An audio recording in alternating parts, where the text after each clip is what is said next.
ഇന്ന് എനിക്ക് കുറച്ച് കായൽ മീൻ കിട്ടി. അപ്പോൾ ഞാൻ വിചാരിച്ചു അതിൻ്റെ മുട്ടയെടുത്ത് ഒന്ന് പൊള്ളിച്ചെടുക്കാമെന്ന്. കനലിൽ ചുട്ടെടുക്കുന്നതാണ് ഇത് സൂപ്പർ ടേസ്റ്റ്. പക്ഷേ കനലില്ലാത്തതിന് ഞാൻ ഗ്യാസ് സ്റ്റൗവിലാണ് റെഡിയാക്കിയത്.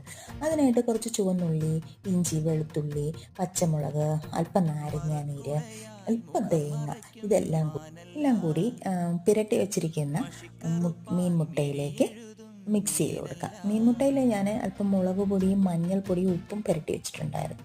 ഇതിലാക്കിയിട്ട് നന്നായിട്ട് കൈകൊണ്ടൊന്ന് മിക്സ് ചെയ്ത് കൊടുക്കാം. മിക്സ് ചെയ്ത് കൊടുത്ത ശേഷം നമുക്ക് വാഴയില നന്നായി പൊതിഞ്ഞ് ഒരു ടാഗ് വെച്ച് കെട്ടി നമുക്ക് അടുപ്പിലേക്ക് വയ്ക്കാം.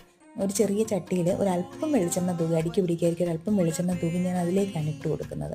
ഇട്ട് കൊടുത്ത് വാഴയിലയൊന്ന് ചെറിയൊരു കരിവാകുന്ന ഇതാണ് പാകം എന്ന് പറയുന്നത്. ചെറിയ ചൂടോടെ തന്നെ ഈ വാഴയിലയൊന്ന് തുറക്കണം. അപ്പോൾ അടിപൊളി ടേസ്റ്റും മണവുമാണ്.